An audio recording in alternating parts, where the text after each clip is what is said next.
नमस्कार, मी प्रफुल्ल.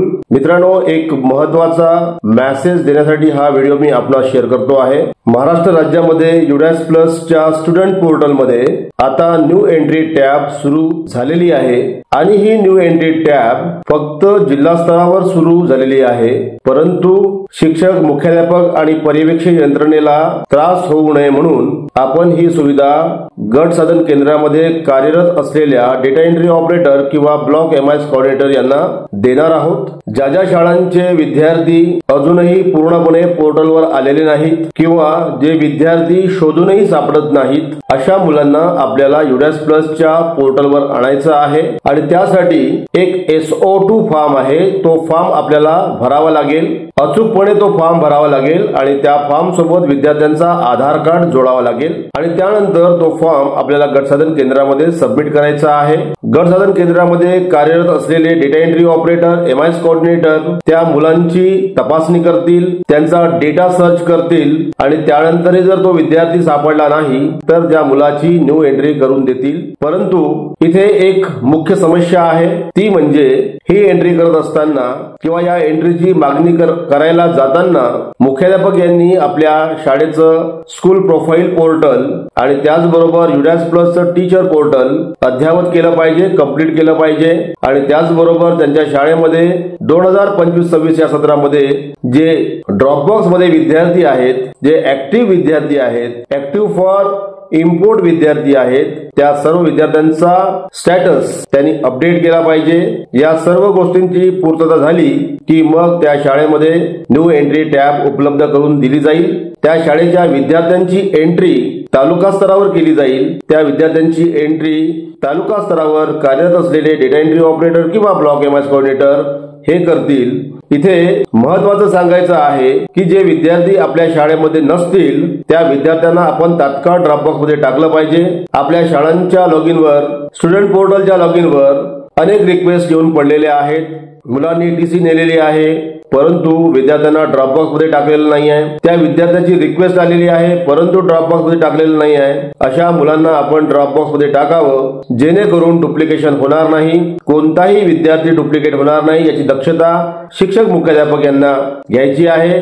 आणि त्याचबरोबर सर्व विद्यार्थ्यांचा general profile, enrolment profile, facility profile update करायचा आहे. ती सर्व माहिती अचूकपणे भरायची आहे. या माहितीमध्ये कोणतीही चूक राहणार नाही याची दक्षता घ्यायची आहे. त्यांचा ब्लड ग्रुप, त्यांचा सोशल कॅटेगरी किंवा कास्ट, त्याचबरोबर त्यांची उंची, वजन आणि शाळेपासूनचं अंतर आणि घरी शिकलेला सर्वात जास्त व्यक्ती, ही जी माहिती आहे ती माहिती आपण अचूक भरली पाहिजे. सर्व विद्यार्थी जे दिव्यांग आहेत त्यांची नोंद झाली पाहिजे. त्यांच्या दिव्यांगाचा प्रकार जो आहे तो अचूक नोंदवला गेला पाहिजे. या सर्व बाबींची पूर्तता करण्याची संधी आपल्याला पुन्हा आलेली आहे आणि काही दिवस ही संपूर्ण प्रक्रिया सुरू राहणार आहे.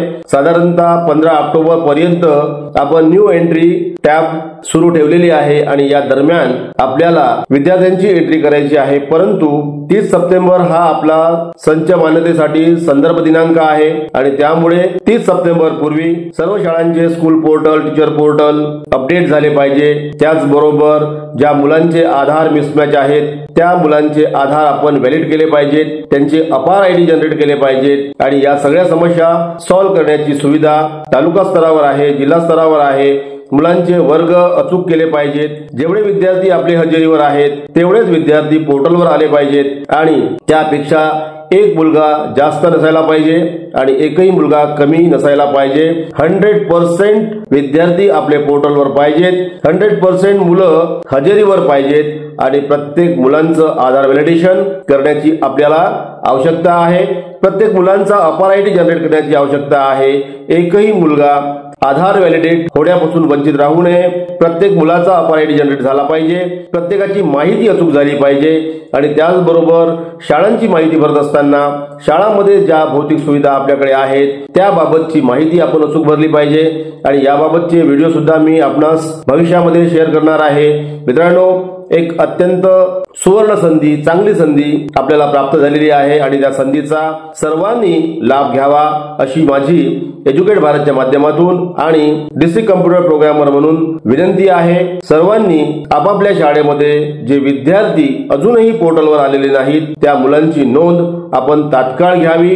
प्रत्येक मुलगा आपण नोंदवावा, जेणेकरून पुढच्या वर्षी आपल्याला त्या मुलांसाठी न्यू एंट्री टॅब लागण्याची गरज पडणार नाही। आणि त्याचबरोबर मित्रांनो, अनेक विद्यार्थी 12वी नापास झाले, 10वी नापास झाले, परंतु त्यांना मुख्याध्यापक यांनी प्रमोट केलेला आहे। अशी मुलं इम्पोर्ट करताना अडचण होत आहे, तर या मुलांचे वर्ग बदल करण्याची सुविधा डिस्ट्रिक्ट लेवलला डिस्ट्रिक्ट कम्प्युटर प्रोग्रामर यांच्याकडे आहे। त्यांना आपण संपर्क साधावा आणि त्यांच्याकडनं हे सगळं करून घ्यावं। आणि त्याचबरोबर राज्यातील सर्व मुख्याध्यापक आणि त्याचबरोबर तालुका आणि जिल्हा स्तरावर काम करणारे जे आमचे टेक्निकल बांधव आहेत त्यांना पण विनंती आहे की आपल्या स्तरावर आलेल्या ज्या रिक्वेस्ट आहेत त्या रिक्वेस्ट आपण तात्काळ अप्रूव्ह कराव्या, जेणेकरून विद्यार्थी इम्पोर्ट करण्याची सुविधा मुख्याध्यापक यांना मिळेल, विद्यार्थी डुप्लिकेट होणार नाही, याची जबाबदारी डिस्ट्रिक्ट लेवलची आणि त्याचबरोबर तालुका स्तराची पण आहे। सर्वांनी अत्यंत सिरियसली आणि अत्यंत जबाबदारीने काम करण्याची गरज आहे। सर्वांनी आपापल्या शाळांचे स्कूल पोर्टल, टीचर पोर्टल आणि त्याचबरोबर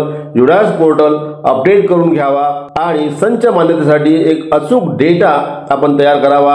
आणि त्याचबरोबर मित्रांनो, युडास प्लसचा जो स्कूल पोर्टल आहे त्या पोर्टलमध्ये आपण जी माहिती भरता ती माहिती अत्यंत उपयुक्त आहे। एवढी उपयुक्त आहे की त्या माहितीवर वर्षभर काम केलं जातं, वर्षभर त्याच्यावर वेगवेगळी प्रोसेसिंग केली जाते, वर्षभर वेगवेगळे प्लॅन्स तयार केले जातात आणि शाळांना आज ज्या काही सुविधा प्राप्त होत आहेत त्या सुविधा युडास प्लसच्या डेटावरूनच प्राप्त होत आहेत। आणि त्यामुळे युडास प्लसच्या स्कूल पोर्टलवर प्रत्येक माहिती अत्यंत सिरियसली, काटेकोरपणे, प्रश्नावली सारखी अचूक भरावी, जेणेकरून आपल्याला शाळांच्या गरजा माहित होतील, शाळांची रिक्वायरमेंट माहित होईल आणि त्यामुळे आपल्या शाळांना कुठे काय आवश्यकता आहे, शाळांची नेमकी गरज काय आहे, आपल्याला कोणत्या ठिकाणी विशेष काम करण्याची गरज आहे, या सर्व बाबींची आपल्याला माहिती होईल। मित्रांनो, एज्युकेट भारतच्या माध्यमातून पुन्हा एकदा मी आपणास हा व्हिडिओ शेअर करतो आहे। विनंती आहे की आपण या चॅनलला सबस्क्राइब करावं, व्हिडिओला लाईक करावं, व्हिडिओ सर्वांना शेअर करावा, मला प्रोत्साहित करावं, आपण काम पूर्ण करावं, सर्वांनी प्रशासनाला सहकार्य करावं। युडास प्लस हा आपल्या विभागाचा आरसा आहे।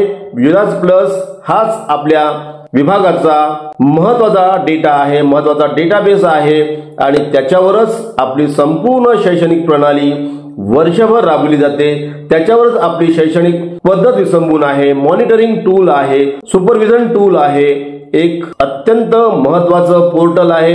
आणि या पोर्टलवर प्रत्येक मुख्याध्यापक यांनी स्वतःची नोंद करून घ्यावी, स्वतःची माहिती अचूक भरून घ्यावी, स्वतःचं नाव अचूक करून घ्यावं, शाळांचे वर्ग अचूक करून घ्यावेत, शाळांचे माध्यम अचूक करून घ्यावेत। प्रत्येक गोष्ट 100% अचूक करण्याची आपण जबाबदारी स्वीकारली पाहिजे, तसं आपण प्रण करूया आणि युडास प्लसला 100% ॲक्युरेट करण्यासाठी आपण प्रयत्न करणार, वचन देणार, प्रॉमिस करणार, एवढी अपेक्षा करतो आणि सर्वांना माझ्या खूप खूप शुभेच्छा। Thank you so much.